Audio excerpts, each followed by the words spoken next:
Today's my 41st birthday, and for the last 29 years, I've been talking to my dad about the decline of the West and how the United States, where I'm from, would be a much less livable place, would be a much less competitive place.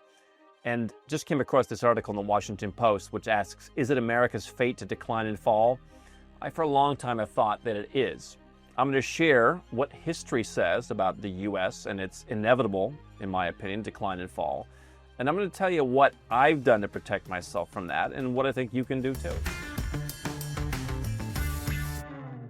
So the United States as a country turns 250 years old next year. And yet, according to this article, time may be running out. I've been telling you this for years. I've said that the world's becoming more multipolar and that the United States' share of the pie, not only in terms of its dollar, in terms of its geopolitical influence, all those things are going to wane.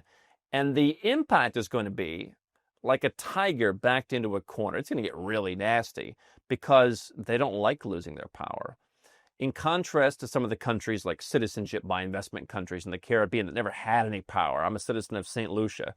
They're not going to get angry losing power. That's one of the reasons why I got citizenship in their country.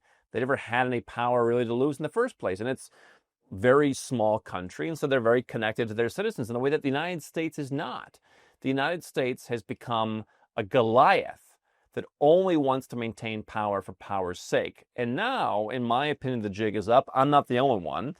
Here's what Johann Norberg wrote. He works at the Cato Institute and is hardly a left-wing guy. Cato Institute's a very libertarian organization. And so he says, according to a much-discussed TikTok trend of a couple of years ago, men think about the Roman Empire every day. One reason might be that the fall of Rome is a reminder that we too are mortal. No matter how safe, rich, and powerful the United States seems, it might all come tumbling down, as things did that day in 476 when the last Western Roman Empire was deposed. The American founders consciously modeled their new nation and much of its architecture on Athens and Rome, and ever since, Americans have periodically feared that we are living in the decline and fall phase of those empires' stories. And what I think stands out is people focus on the United States as an entity in and of itself. Oh, it's still powerful. Oh, it still has the world's biggest economy and all these different things.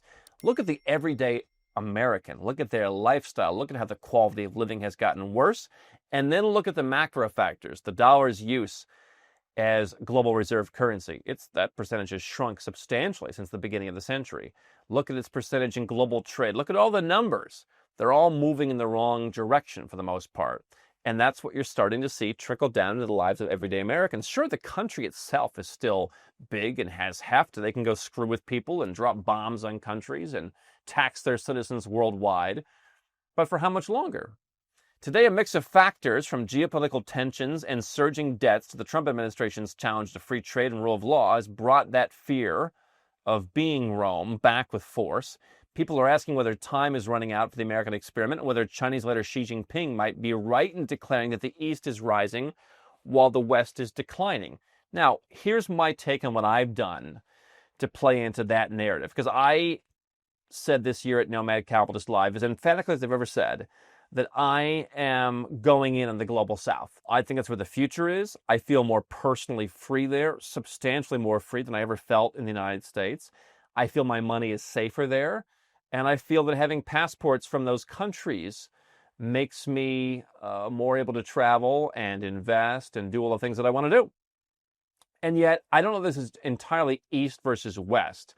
Yes, there's the high-tax West, Canada, the U.S., Western Europe and the U.K., Australia, New Zealand. Those places are pretty much all going in the wrong direction.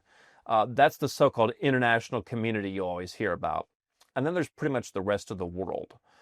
And that's not all East. What I've said is I'm going to have residence permits and citizenships all around the world so that whether East or West wins, I'm going to be able to zig or zag or anything in between. And so I think the key here is, in a way that your ancestors who moved to the United States or wherever it is that you live couldn't, you want to have a foot in different camps. You want to have a finger in many different pies so that whatever happens, whatever black swan event comes about, you can move in the direction of personal freedom. You can move your wealth where it belongs. You can, as we say, go where you're treated best. 250 years ago, even 100 years ago, you might have moved to the United States. That's where you rebuilt your life. Even when I was talking to my father about the inevitable decline of the West when I was a teenager, his idea was, well, what if we moved to Chile? What if we moved to New Zealand? Those were prescient ideas at the time, but even in the 90s, people didn't really consider it. You don't have to move your entire life and your family and your fortune to one country. You can distribute them all around the world, as we advise you and our clients to do. And so whether the East is rising and the West is declining, what I do know is you're paying incredibly high taxes in the United States and you're getting less and less for it. The social fabric is fractured, probably beyond repair. And the opportunities there are not as great as you will find in up-and-coming places where people will laugh at you for investing, but I've been investing in those places for years and I've been doing pretty well.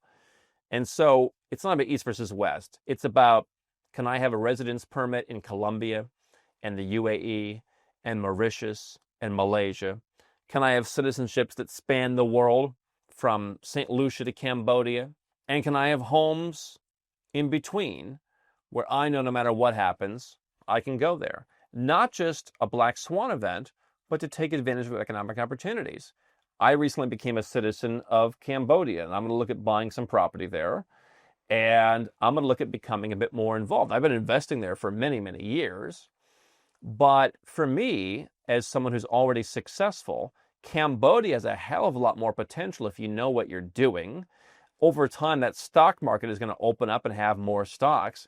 And I think that places like that are going to be the place where you're going to want to go. It's going to be a new America. I'm not saying Cambodia is going to take over the role of the United States, but no country will.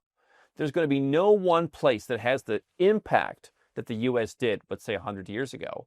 Instead, we're seeing people with dozens and dozens of options, and each of those options is going to get their 1% or 2% or 5% share of the pie. We've helped our clients move to over 30 different tax-friendly countries. So it's not just a matter of everyone's going to the U.S. People are going in all different directions these days. Now, as the article continues, it talks about how few golden ages have lasted as long as that of the United States. But unless Americans adopt a new outlook, it could be over as well. It is hard to disentangle the causes of cultural decline. In 1984, a German historian compiled 210 explanations historians had suggested for Rome's fall, leading from lead poisoning and barbarian invasions to Christianity, moral decline, and gout. After studying dynamic civilizations such as Athens, Rome, Baghdad, Song China, Renaissance Italy, and the Dutch Republic, this author, the one writing this article, says he can attest there's no one single explanation. Each golden age has its own character and its own downfall. Often the familiar horsemen of the apocalypse, war, plagues, and natural disasters play a role. But these calamities appeared many times, and civilizations usually bounced back. Cities can be rebuilt. Knowledge is rarely lost. What proved fatal is something subtler. In the midst of some of these crises, cultures began to lose confidence. Their mentality and intellectual atmosphere shifted. And that speaks to what I've told you for years. It's about the culture.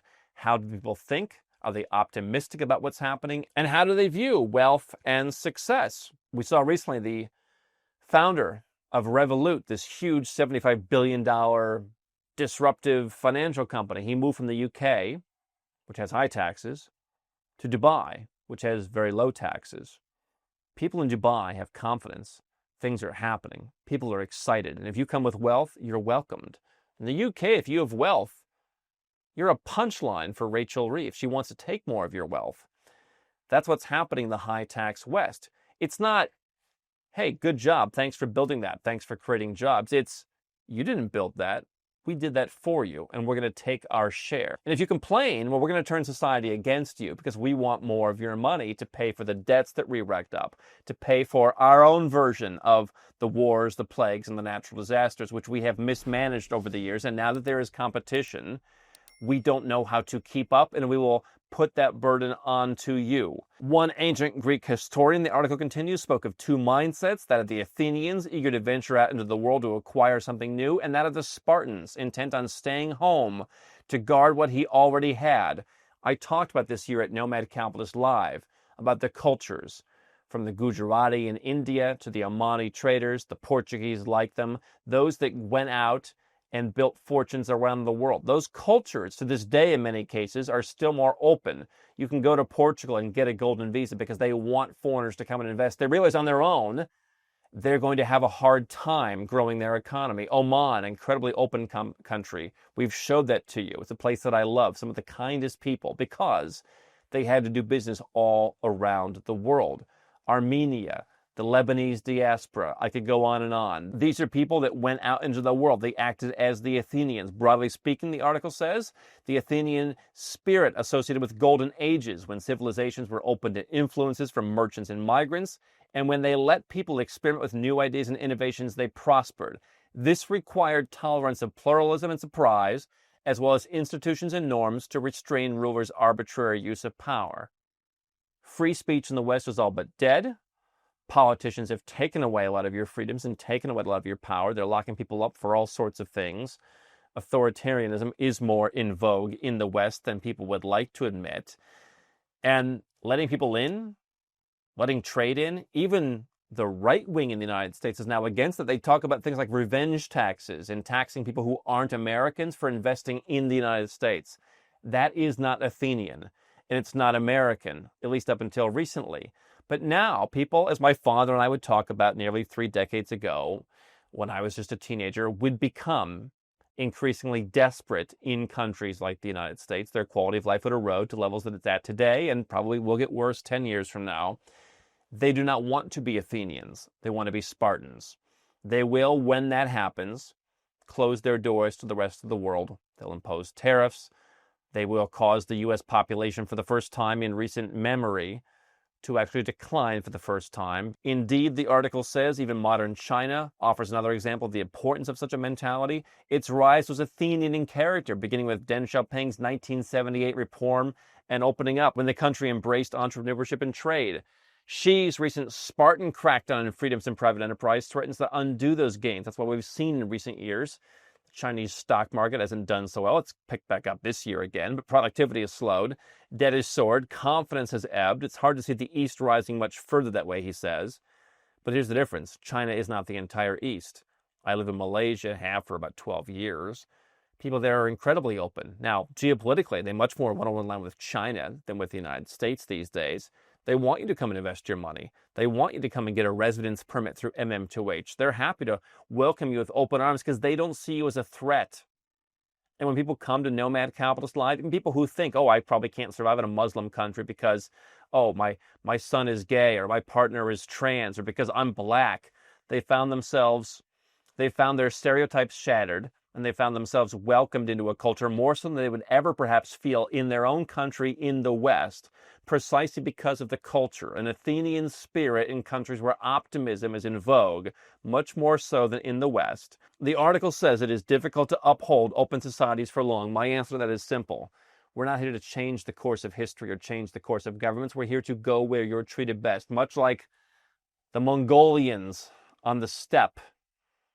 They moved with the herd.